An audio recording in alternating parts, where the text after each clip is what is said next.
Daniel Calder was supposed to be an ordinary man living a quiet life on Redwood Lane. But on a cold autumn evening, his name suddenly became the center of a terrifying mystery. Marissa Calder had gone down to the basement and never returned, while 16-year-old Evan Calder hid upstairs listening to strange noises echo through the house. By the time Evan managed to escape through a small basement window, police had already surrounded the property after a mysterious emergency call. What officers believed was a simple welfare check quickly turned into a tense 7-hour siege. As the night grew darker and the silence inside the house continued, investigators slowly realized that something far more disturbing was hidden behind the walls of the Calder home. And when police finally forced their way inside, what they discovered beneath the house would reveal a secret that had been buried for years, one that no one in the neighborhood could have ever imagined. The evening began like any other in the quiet neighborhood along Redwood Lane. The air was cold, and the last colors of sunset were fading behind rows of modest suburban houses. Street lights slowly flickered on, casting soft yellow pools of light across the empty sidewalks. Most families had already retreated indoors for dinner, and the calm silence of the street made it seem like nothing unusual could possibly happen there. At 7:18 p.m., the stillness was interrupted inside the city's emergency dispatch center. A call came through the 911 system. The operator answered immediately, expecting the usual report of a minor accident or neighborhood disturbance. Instead, the call lasted only a few seconds. There was no clear explanation of what was wrong. The voice on the line sounded rushed and nervous, almost as if the caller was afraid to speak. Before the operator could gather more information, the connection abruptly ended. The only useful detail recorded in the system was an address, 214 Redwood Lane. Dispatch attempted to call the number back, but the line was already dead. Because the call sounded urgent, a patrol unit was sent to investigate. 2 officers were driving nearby and arrived at the address within minutes. When their patrol car turned onto Redwood Lane, everything appeared calm. Houses stood quietly on both sides of the street, and nothing about the scene suggested an emergency. The house at 214 Redwood looked completely ordinary. Its porch light was on, and a dim glow could be seen through the living room curtains. No loud noises came from inside, and no one was standing outside asking for help. The officers approached the front door and knocked firmly. They waited several seconds, listening carefully. There was no response. They knocked again, louder this time, announcing their presence. Still nothing. One of the officers stepped off the porch and began walking along the side of the house to check the backyard. Within minutes of the officers noticing the basement window, the quiet street began to change. Dispatch had already classified the situation as suspicious after the strange emergency call, so additional patrol units were sent to the address. One by one, police vehicles arrived on Redwood Lane, their flashing lights casting red and blue reflections across parked cars and the windows of nearby homes. Officers carefully positioned their vehicles at both ends of the street, blocking traffic from entering. The goal was to secure the area while they tried to understand what was happening inside the house. The building itself remained completely silent. From the outside, it still looked like an ordinary home where a normal evening should have been unfolding. A few neighbors slowly stepped outside after noticing the growing police presence. Some watched quietly from their driveways while others gathered behind the temporary police line. None of them could explain why officers had surrounded the Calder home. The family who lived there had always seemed calm and private. Investigators quickly began gathering information.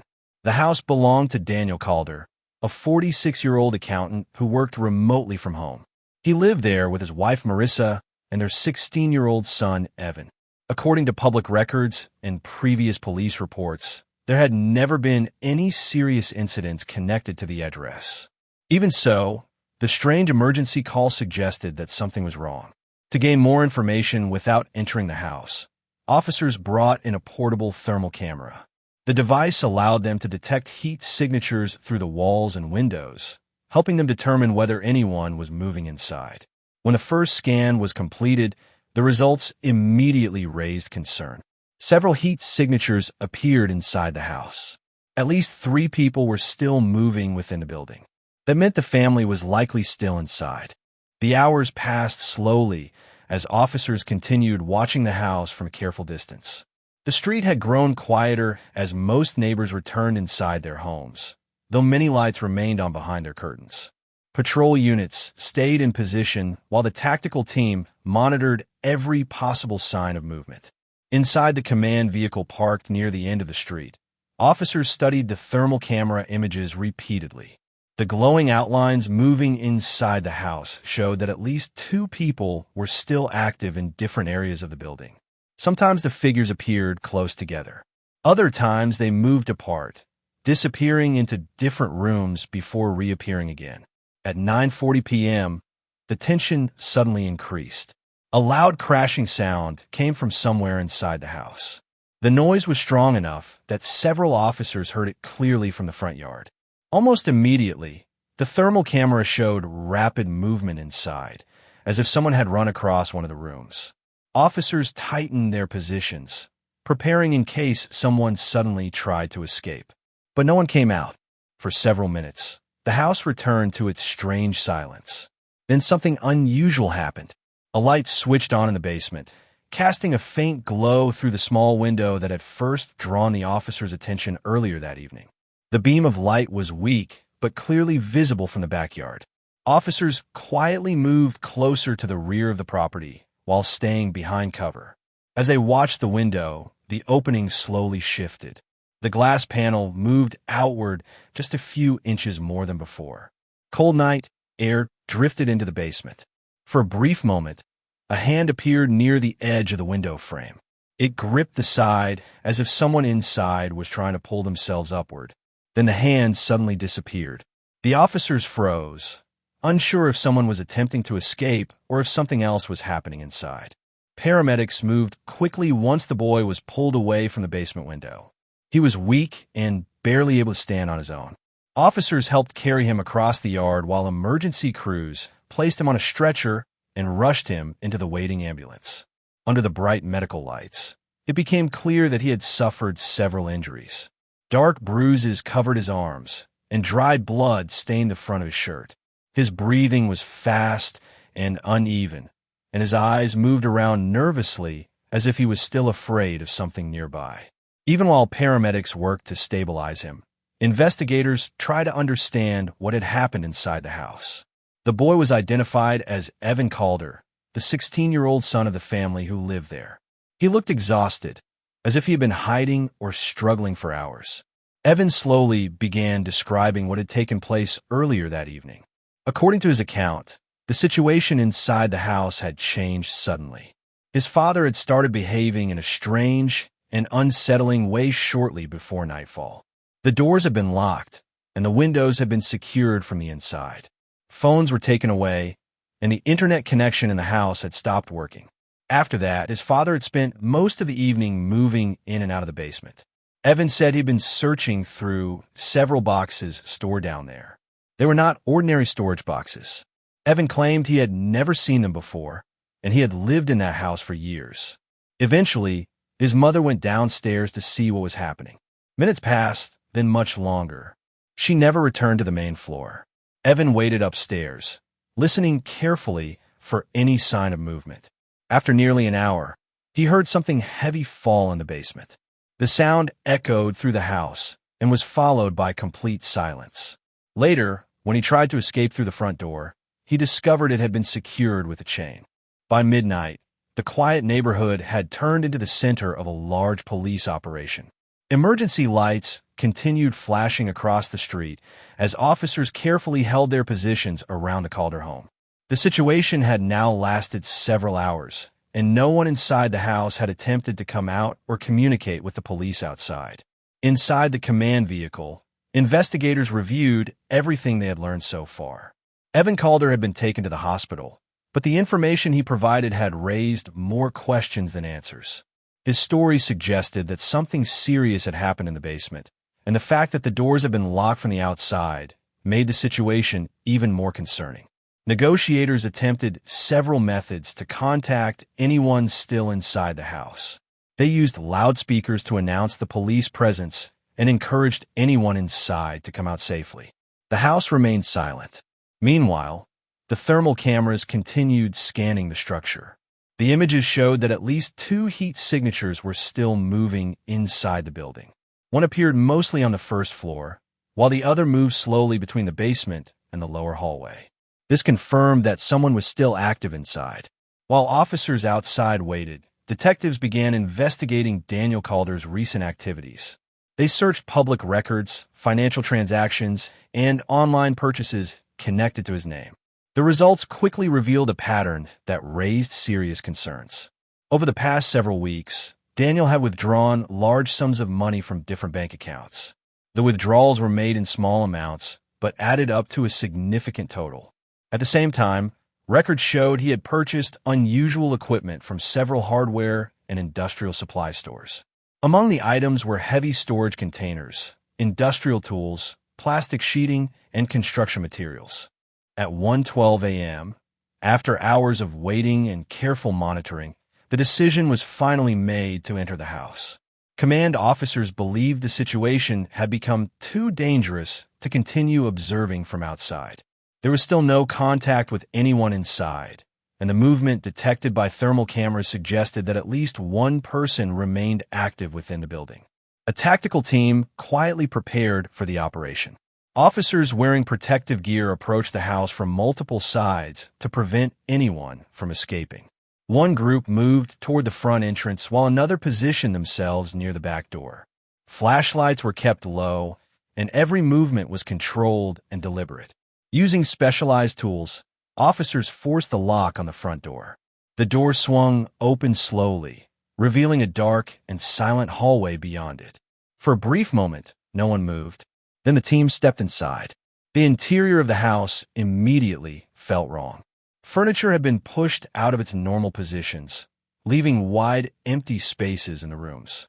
Several cabinets stood open as if someone had been searching through them quickly. Papers, boxes, and household items were scattered across the floor in different areas.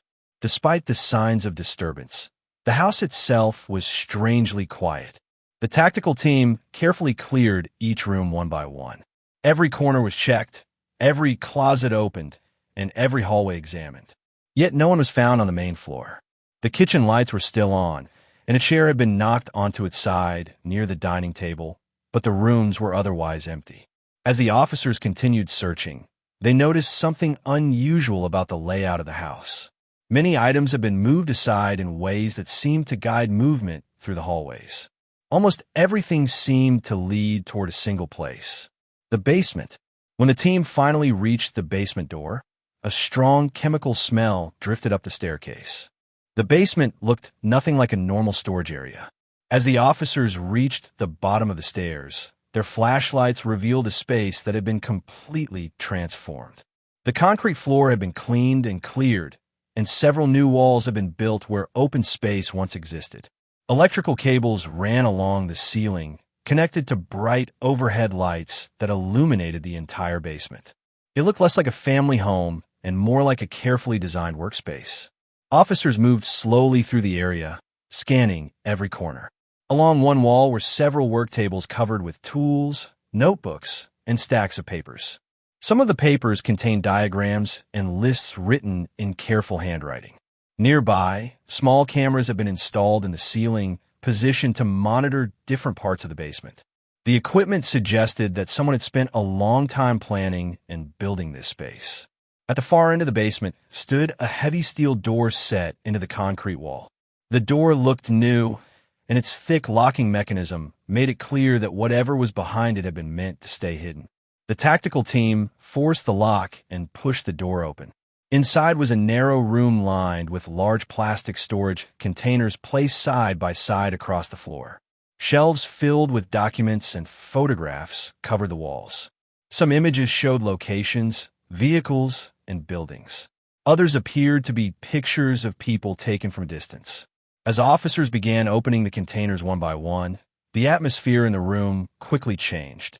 The contents inside confirmed that something deeply disturbing had been hidden in this house for years. The documents and materials suggested a pattern connected to several disappearances that had occurred in different places over the past decade. The basement had been turned into a secret archive of evidence. Yet the most troubling realization came moments later. Daniel Calder was still nowhere. The search of the house continued with even greater urgency after the discovery in the basement. Officers knew that Daniel Calder had to be somewhere nearby. The thermal cameras had previously shown movement inside the structure, which meant he had likely remained inside the house during the entire operation. Every room was checked again. Officers searched the attic, opened crawl spaces, and examined every closet and storage area. The house felt increasingly unsettling as the investigation continued. The deeper they looked, the more it became clear that the entire property had been carefully altered over time. While several officers remained in the hidden basement room, documenting the disturbing materials they had discovered, another team began inspecting the concrete floor more closely. One section near the back wall appeared slightly different from the rest. The surface showed faint signs of recent work. After clearing the area, officers discovered a small metal hatch built into the floor. The hatch was difficult to notice at first because it had been painted the same color as the surrounding concrete. When the cover was finally lifted, a narrow ladder appeared, leading down into darkness. Flashlight illuminated à tête underground passage. The tunnel was just large enough for a person to crawl through. The air inside was damp and stale, suggesting the space had been sealed most of the time. Officers carefully followed the passage until it ended in a small underground chamber. Inside the cramped space, Daniel Calder was found hiding. The siege that had lasted 7 long hours was finally over. But the investigation that followed revealed something far more disturbing than anyone had expected. The documents and materials discovered in the basement connected Daniel to several unsolved disappearances across different cities. For years, he had secretly recorded details of his crimes and stored the evidence beneath his own home.